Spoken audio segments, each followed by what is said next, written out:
guys, welcome back to my channel. My name is Chloe and this video is what you guys have been waiting for. Part 2 of my Kenting vlog. Here we go.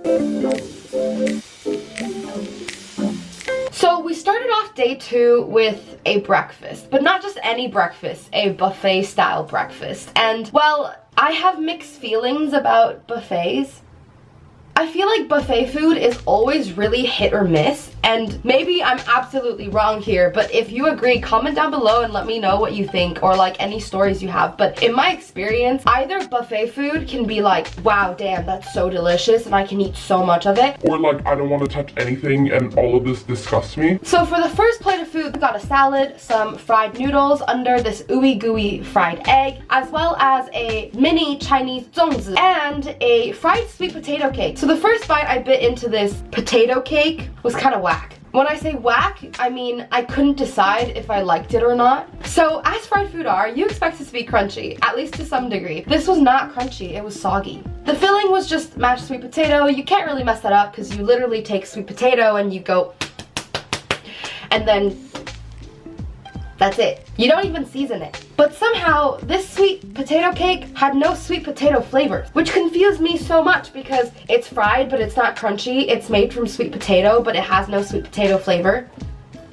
The next thing I ate was the salad. Now the salad you can't really mess up. Unless the chef forgets to wash the lettuce and leave snail poop on it, I'll thoroughly enjoy it. The next thing I had was a noodle and the eggs. I've got to say, it was surprisingly good. Now the fried egg was freshly made and the center was ooey gooey with that yolk, which was so delicious. After I inhaled all the food that I actually like on this plate, I decided to go and get my second one. Victim number 2 resembled victim number 1 in some degree, except I replaced the noodles and the fried egg with this spring onion pancake, and I replaced that horrifying sweet potato cake with an actual roasted sweet potato. So let's talk about the 2 new entries to my plate of food. Sweet potato was great. It was just roasted sweet potato. It was really, really sweet and the texture was soft. It was cooked. It was really good. But look at that. That was my spring onion pancake. Could you tell I didn't like it? This spring onion pancake had no spring onion flavors, which was weird because there's spring onions in it, like I can see them.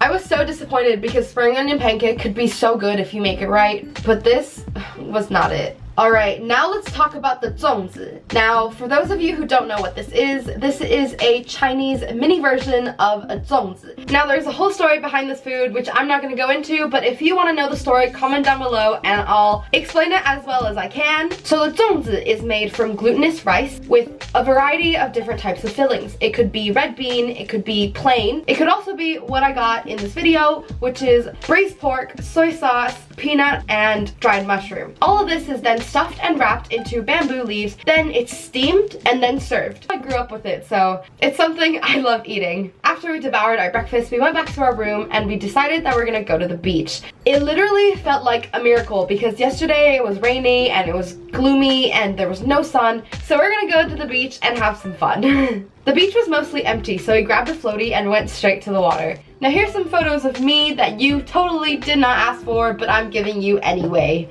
Okay, let's move on. Do you ever feel like a plastic bag drifting through the waves, ready to start again? Yeah, that song was stuck in my head the entire time I was in the water. Also, I always forget how salty seawater is. Like, I know seawater is supposed to be salty, but I don't know why every time I go into the water and I accidentally get water in my mouth, because that always happens, I'm somehow surprised that it's that salty. After floating around the ocean like a jellyfish for a while, I got a bit seasick. I feel like if I was just swimming without the floaty, it'd be fine, but the floaty kind of just exaggerated the amount of waviness the waves were. They weren't even that big, and by the end, when I finally got out of the water, I was ready to hurl. After about 3 hours of pretending like I'm Ariel from The Little Mermaid, we went back to shower off all the sand from our hair as well as our butt cracks. There was a lot of sand. My cousin went to shower first, and if you give me free time to do nothing, I will get hungry. So I grabbed a Snickers bar. Now, this is the exact bar that I was raving about in my part 1 of this video. If you haven't watched it and you want to see me rave about Snickers bar, go click in the above. I don't know which above it is, but it's the above. This Snickers bar is not the peanut one, it's the almond one. And oh my god, It is so good. The chocolate outside is very smooth and it melts, and it's the same as the other Snickers, so it's good. You know it's good. But that almond part is not chunky like the peanut one. The almond one, they made it into a nougat type thing, which just makes the entire thing chewy and sticky and really textural. Now obviously if you're somebody who likes crunch, the peanut one is obviously the way to go, but if you like sticky and chewy stuff and you want to break from the peanut and chunkiness, go for the almond one. To top it all off, there's the classic caramel on top. Now because there is no chunkiness of the peanuts, the caramel seems extra stretchy because there's just not that chunkiness that stops it from stretching out. So look at that stretch. Damn girl. After I devoured that bar, I went to have a quick shower, but when I came out, guess what was happening? It was pouring. So obviously, all of the water activities were closed, and it kind of just put a damper on the plans we made. It wasn't raining a second ago. But it's okay, my cousin and I decided we're just gonna have a full day of eating and driving around. Now, for lunch we discovered the seafood place that a lot of people have been raving about, so we decided we're gonna go check it out. Now first up, the cold dish. I regret to inform you all that this dish was a horror show. It was even worse than the spring onion pancakes. So visually, the seaweed was fine. It looked like seaweed, so nothing against it. However, the taste, the texture, and everything else was not okay. First of all, the seaweed was tossed in literally an entire bottle of red wine vinegar. That was the first pungent taste you're gonna get when you put it in your mouth. Now the second problem is the second flavor that you're gonna get when you put it in your mouth, which is garlic. A lot of it. And the third problem with this dish, the texture of the seaweed. It literally tasted like that chewy part of your mechanical pencil, like this bit. Alright, so enough ranting about that horrible dish. Let's move on to some of the good food. For the greens, we got these greens that were fantastic. It was really simple. It was just stir-fried with a little bit of chili pepper, which gave it a hint of spiciness. The third dish we got is something that I feel like everyone should try when they come to Taiwan, which is an oyster omelet. This is a very classic, traditional Taiwanese food that we eat. So for me, it felt so nostalgic because I haven't had it in a while, but it was so delicious. Basically, it's just eggs, spring onion, and oyster. Okay, now let's talk about the sushi. We got 4 different types of sushi. The first one is this really special one that I've never had before with that caviar on the bottom layer of the fish. I think the caviar is what really made this sushi really special because it came with a little bit of its own saltiness. It provided a crunch that other type of sushi wouldn't have. You could feel each individual caviar popping in your mouth when you're eating it. The second type of fish is salmon. Unpopular opinion, salmon is too oily. I just feel like salmon has such a high content of oil and fattiness that when you bite into it, it overpowers the taste of the fish. Now the next slice was this pink slice. Also, I don't know what type of fish it is, but I feel like I've seen this fish a lot and I've had it before and I absolutely love it. And the last slice is probably my favorite type of sushi to eat, which is tuna. Now I love tuna sushi because it has that metallic flavor undertone in it, kind of like blood.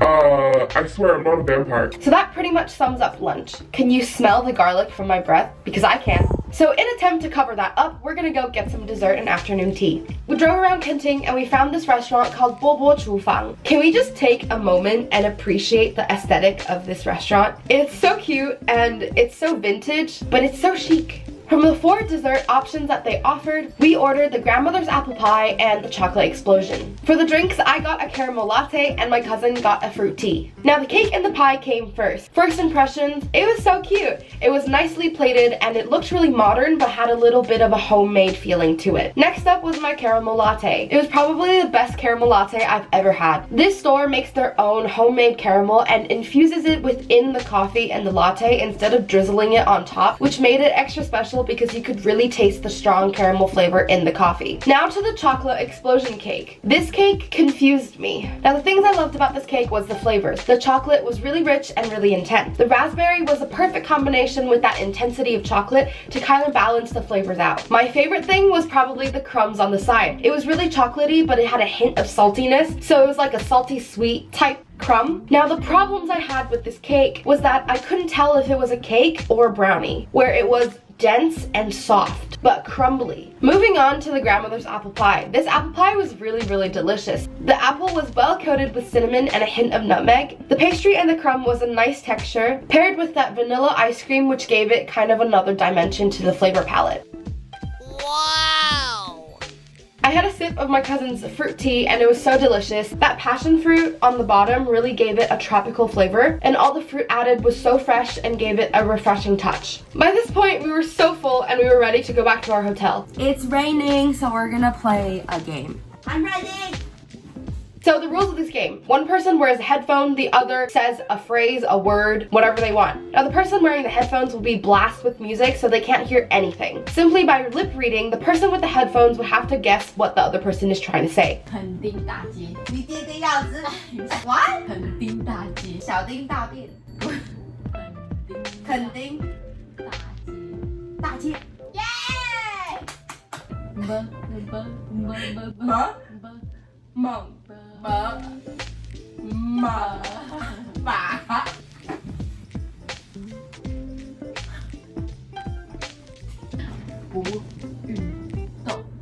有什么懂？懂啊吧？什么懂？运动，运动，运动。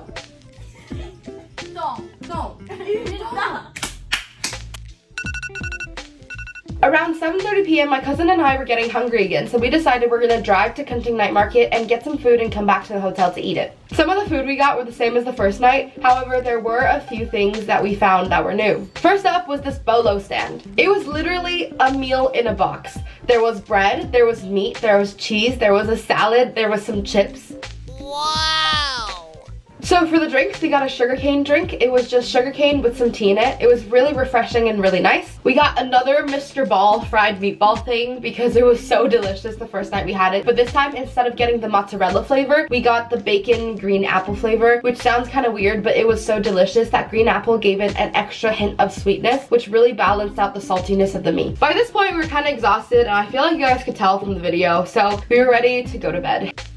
The third day started off kind of gloomy as well, but it wasn't raining, so we're gonna go eat some breakfast and then go to the beach. For this morning's breakfast, I got a little bit of a flashback to kindergarten. I got a salad again, but the new thing I got was crackers and cheese. I remember this cheese in kindergarten was like the bomb, and we would trade it with one another with the flavors that we like. Those are the good old days.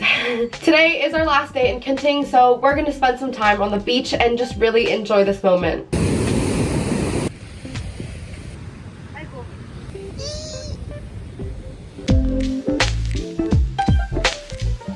By 12 o'clock, it was time to check out, so me and my cousin packed up our things and left the Chateau Beach Resort. But before we go home, there's one last stop we're gonna make. We drove to the very bottom tip of Taiwan and we found this cute little store called Lumi. It was so cute and gave me such beach vibes. It was so amazing. The menu was so cute. It was painted on these little rocks on the table and it had Mandarin on one side and English on the other. I ordered a papaya milk, which was so delicious, but the bottle made me feel like a little infant sucking on a baby bottle. For desserts, we ordered a chocolate brownie. It was a warm brownie with a cold vanilla ice cream on top, which hot and cold, always good, you know? This was probably the best brownie I've ever had in Taiwan. This brownie had a hint of saltiness with that rich chocolate sweet flavor, which perfectly balanced out. It was so delicious. I can't even explain. It was one of the best things I've had on this trip. Now, the lemon tart really shook me. On the top, it was a lot like a lemon curd, but it was a bit more tough so that it can hold its shape. The lemon flavor was so strong. It was so delicious and well balanced with that crumb on the bottom. Now, the owner of the store was so gracious and so kind. She gave us a free plate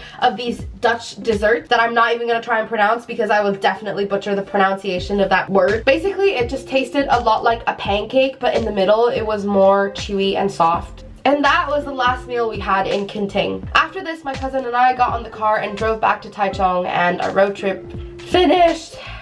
I hope you guys enjoyed this video. Please give this video a big thumbs up and subscribe to my channel. I'll see you guys in the next one. Bye!